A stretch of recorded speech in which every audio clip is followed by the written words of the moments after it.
اعوذ باللہ من الشیطان الرجیم بسم اللہ الرحمن الرحیم سورۃ البقرہ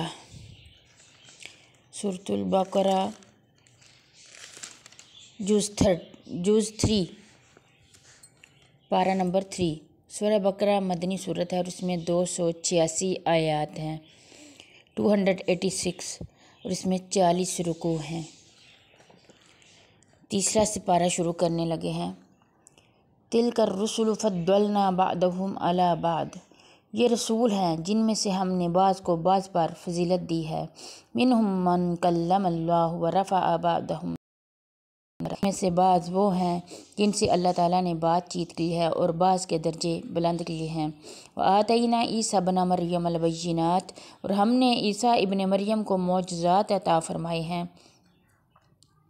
وَأَيَّدْنَاهُ بِرُوحِ الْقُدُسِ، اور روح القدس سے ان کی تائید کی ہے۔ وَلَوْ شَاءَ اللَّهُ مَا اقْتَتَلَ الَّذِينَ مِن بَعْدِهِم مِّن بَعْدِ مَا جَاءَتْهُمُ الْبَيِّنَاتُ، اور اگر اللہ تعالیٰ چاہتا ہے تو ان کے بعد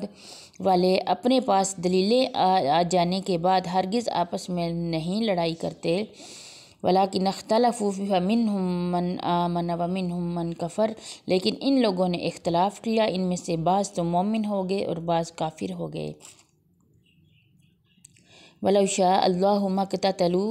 اور اگر اللہ تعالیٰ چاہتا تو یہ آپس میں نہ لڑتے۔ وَلَٰكِنَّ اللَّهَ يَفْعَلُ مَا يُرِيدُ، لیکن اللہ تعالیٰ جو چاہتا ہے وہ کرتا ہے۔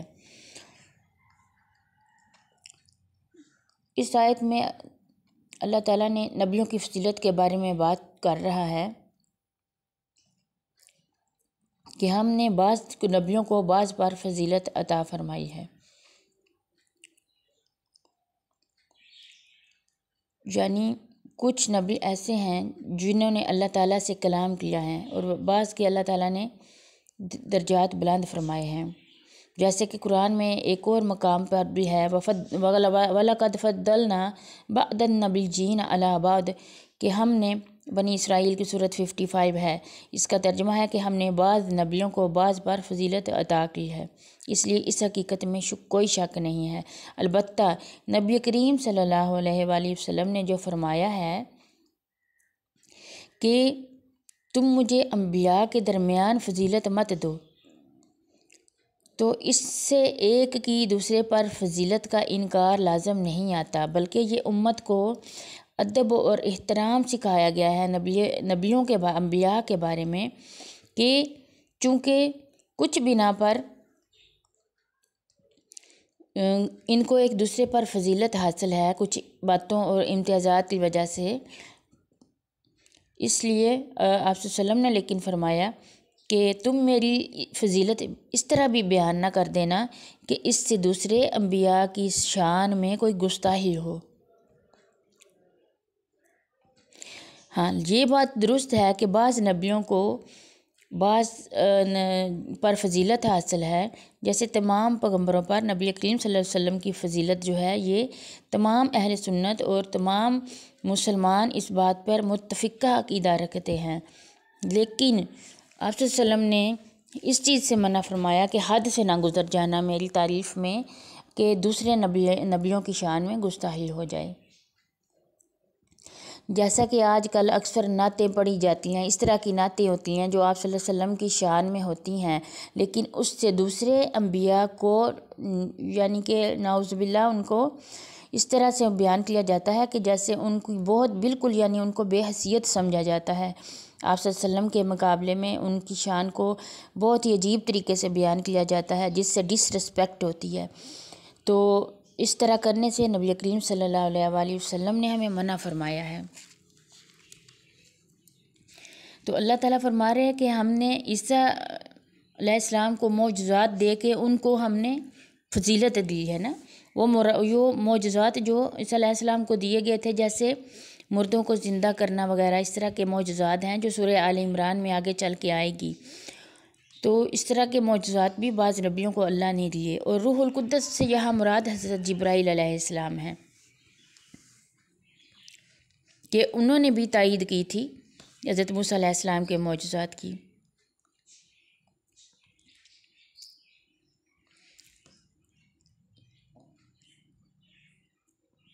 اللہ تعالیٰ چاہتا تو یہ آپس میں نہ لڑتے، لیکن اللہ جو چاہتا ہے وہ کرتا ہے۔ تو اس کا یہ مطلب نہیں ہے کہ اللہ تعالیٰ کے نازل کردہ جو دین میں اختلاف ہے وہ ایک پسندیدہ چیز ہے، وہ اللہ تعالیٰ کو یہ سخت ناپسند چیز ہے۔ اللہ کی پسند رضا تو یہ ہے کہ تمام انسان اس کی نازل کردہ شریعت کو اپنا کر جہنم کی آگ سے بچیں۔ اسی لیے تو اس نے کتابیں اتاری ہیں اور انبیاء علیہ السلام کا سلسلہ قائم کیا ہے، تاکہ نبی کریم صلی اللہ علیہ وسلم پر جو اس کا خاتمہ اللہ نے فرمایا ہے، تاکہ تمام انبیاء کو جو ہے ان کو تسلیم کیا جائے اور ان کی شریعت پر عمل کیا جائے۔ ہاں، نبی کریم صلی اللہ علیہ وسلم پر جو سلسلہ ہے نبوت کا وہ ختم ہو گیا ہے، لیکن ان کے بعد جو خلفاء اور علماء وغیرہ ہیں وہ دعوت دیتے رہتے ہیں دین حق کی، اور امر بالمعروف اور نہی عن المنکر جو ہے اس کا سلسلہ جاری رکھا گیا ہے، اور عوام کے اوپر، امت کے اوپر یہ ذمہ داری اللہ تعالیٰ نے عائد کر دی ہے کہ نبی کریم صلی اللہ علیہ وسلم کی بعد وہ حق بات دوسروں تک ضرور پہنچائیں، تاکہ لوگ جو ہیں وہ بھی اللہ تعالیٰ کے پسندیدہ راستے کو اختیار کریں۔ اللہ تعالیٰ نے ہدایت اور گمراہی دونوں راستوں کی نشاندہی کر کے انسانوں کو ایک راستہ اختیار کرنے پر اللہ تعالیٰ نے مجبور نہیں کیا، بلکہ امتحان کے طور پر اسے اختیار اور آزادی عطا فرمائی ہے۔ تو اس لیے کوئی اس کا اختیار صحیح کر کے، استعمال صحیح کر کے مومن بن جاتا ہے، اور کوئی اس اختیار اور آزادی کا غلط استعمال کر کے کافر بن جاتا ہے۔ تو اس میں اللہ تعالیٰ کی حکمت اور مشیت ہے۔ رضا اور چیز ہوتی ہے، حکمت اور چیز ہوتی ہے۔ رضا ایک مختلف چیز ہے، تو اللہ تعالیٰ نہیں چاہتا کہ کوئی اختلاف میں پڑے، لیکن اس نے ایک اس میں حکمت رکھی ہے کہ راستے دو دکھا دیے ہیں، لیکن راستے کے اوپر چلنے پہ اللہ تعالیٰ نے مجبور نہیں کیا، اس میں اللہ تعالیٰ نے چوائس رکھ دی ہے کہ اپنی آپ لوگوں کی چوائس ہے، آپ جو مرضی راستہ اختیار کرو۔ یا ایھا الذین آمنوا انفقوا مما رزقناکم من قبل ان یأتی یوم لا بیع فیہ ولا خلۃ ولا شفاعہ، اے ایمان والو، جو ہم نے تمہیں دے رکھا ہے اس میں سے خرچ کرتے رہو، اس سے پہلے کہ وہ دن آ جائے جس میں نہ تجارت ہے، نہ دوستی، نہ شفاعت، والکافرون هم الظالمون، اور کافر ہی ظالم ہیں۔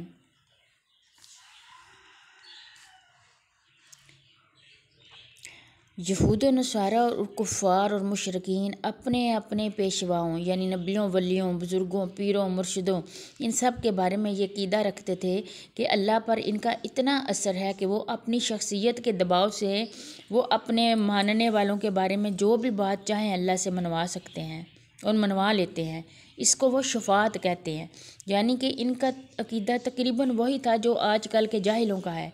کہ ہمارے بزرگ اللہ کے پاس اڑ کر بیٹھ جائیں گے، اڑ کر بیٹھ جائیں گے، یعنی وہ ضد کر کے بیٹھ جائیں گے اور ہمیں بخشوا کر ہی اٹھیں گے۔ تو اس آیت میں بتایا گیا ہے کہ اللہ کے یہاں ایسی کسی شفاعت کا کوئی وجود نہیں، کوئی بھی مال اور دولت، کوئی بھی دوستی یاری، بالکل بھی کسی بھی قسم کی جو ہے رعایت وہاں نہیں ملے گی، کوئی بھی دوست یار وہاں، کوئی بھی دولت، پیسہ وہ اللہ تعالیٰ شفاعت کے طور پہ قبول نہیں کرے گا۔ یہ بالکل غلط عقیدہ ہے۔ اللہ لا الہ الا هو الحی القیوم، آگے اللہ تعالیٰ نے اپنی برائی بیان کی ہے، اپنی عظمت بیان کی ہے۔ آیت الکرسی یہ قرآن کی سب سے ایک عظیم آیت ہے، آیت الکرسی کے نام سے آگے آیت الکرسی جو ہے وہ بیان فرما رہے ہیں۔ یہ جو ہے آیت الکرسی اس کی بڑی فضیلت سے ہی حدیث سے ثابت ہے، اور اس کے پڑھنے والا رات کو شیطان سے تحفظ میں رہتا ہے، اور ہر نماز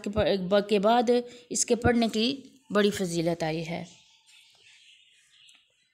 اور یہ اللہ تعالیٰ کی صفات جلال، اس کی شان اور اس کی عظمت اور قدرت پر مبنی نہایت ایک جامع آیت ہے۔ اللہ لا الہ الا هو الحی القیوم، اللہ تعالیٰ ہی معبود برحق ہے جس کے سوا کوئی عبادت کے لائق نہیں، وہ زندہ اور تھامنے والا ہے۔ لا تأخذہ سنۃ ولا نوم، جسے نہ ہی تو کوئی اونگ آتی ہے اور نہ نیند۔ لہو ما فی السماوات و ما فی الارض، جو کچھ بھی زمینوں اور آسمان میں ہے سب اس کی ملکیت ہے۔ من ذا الذی یشفع عندہ الا باذنہ، کون ہے جو اللہ اس کی اجازت کے بغیر اس کے سامنے کوئی شفاعت کر سکے۔ یعلم ما بین ایدیہم و ما خلفہم، وہ جانتا ہے جو کچھ اس کے سامنے ہے اور جو کچھ ان کے پیچھے ہے۔ ولا یحیطون بشیء من علمہ الا بما شاء، اور اس کے علم میں اس کے علم میں سے کسی چیز کا احاطہ کوئی بھی نہیں کر سکتا مگر جتنا وہ خود چاہے۔ وسع کرسیہ السماوات والارض، اس کی کرسی بہت وسیع ہے جس نے زمین اور آسمان گھیر رکھا ہے۔ ولا یؤودہ حفظہما، اور وہ کبھی بھی زمین اور آسمان کی حفاظت سے نہیں تھکتا نہ ہی وہ اکتاتا ہے۔ وہو العلی العظیم، اور وہ بہت بلند اور بہت ہی بڑا مرتبے والا ہے۔ کرسی کا مطلب ہوتا ہے قدم رکھنے کی جگہ ہوتی ہے وہاں۔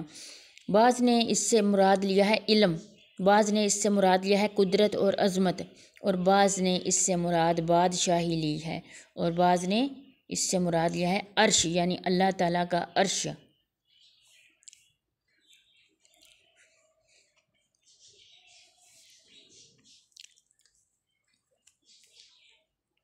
تو یہ جو آیت الکرسی ہے یہ ایک بہت ہی ایک جامعہ، ایک اللہ تعالیٰ کی عظمت بیان کرنے والی جو آیت ہے۔ اس کی جو شان نزول ہے اس میں بتایا گیا ہے کہ انصار کے کچھ نوجوان یہودی یا عیسائی ہو گئے تھے۔ پھر جب یہ انصار مسلمان ہو گئے تو انہوں نے اپنی نوجوان اولاد کو بھی جو یہودی یا عیسائی بن چکے تھے ان کو بھی زبردستی مسلمان بنانا چاہا، جس پر یہ آیت نازل ہوئی۔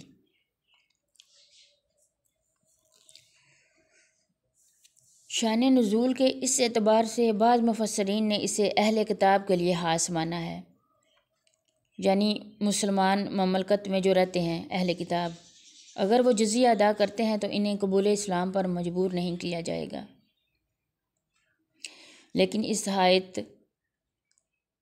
کے حکم سے اعتبار سے عام ہے، یعنی کسی بھی پر بھی قبول اسلام کے لیے جبر ظلم نہیں کیا جائے گا، کوئی زبردستی نہیں کی جائے گی،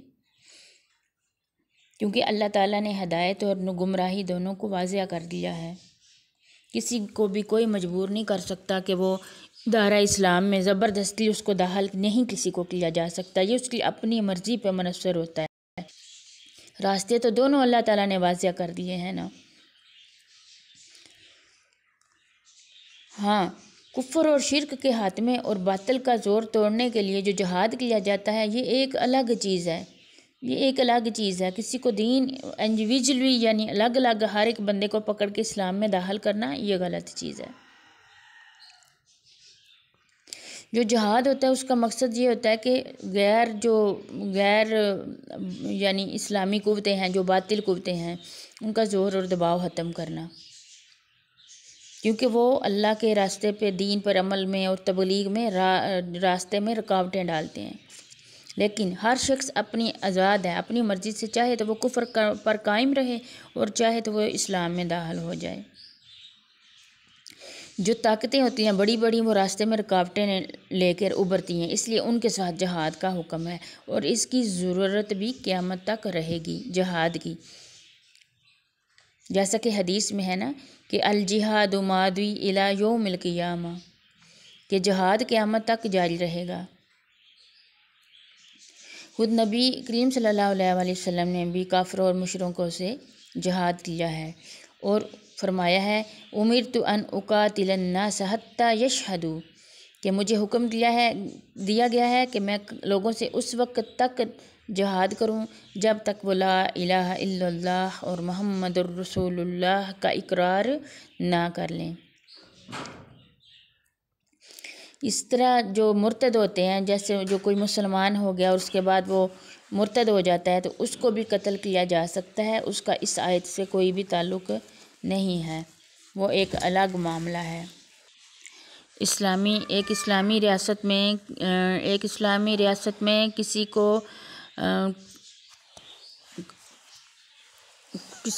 ایک کافر کو اپنے کفر پر قائم رہ جانے کی اجازت تو بے شک دی جا سکتی ہے، لیکن ایک بار وہ جب دائرہ اسلام میں داخل ہو جائے تو پھر اس کو بغاوت اور انحراف کرنے کی بالکل بھی اجازت نہیں دی جا سکتی۔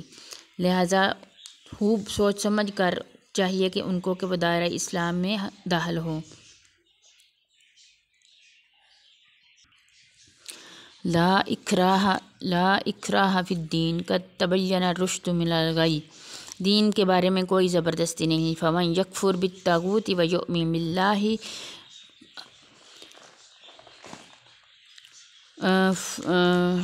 قد تبین الرشد من الغی، ہدایت اور ضلالت دونوں، یعنی ہدایت اور گمراہی دونوں واضح ہو چکی ہیں۔ فمن یکفر بالطاغوت ویؤمن باللہ، جو کفر کرتا ہے طاغوت سے اور اللہ پہ ایمان لاتا ہے، فقد استمسک بالعروۃ الوثقی لا انفصام لہا،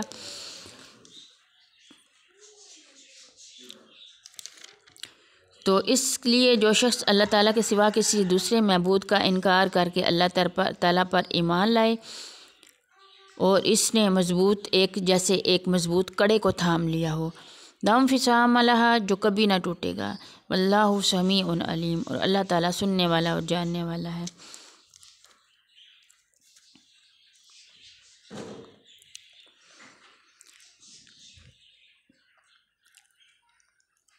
جو بھی انسانی حقوق کے نام پر قتل، چوری، زنا، ڈاکہ وغیرہ کرتا ہے اس کی اجازت نہیں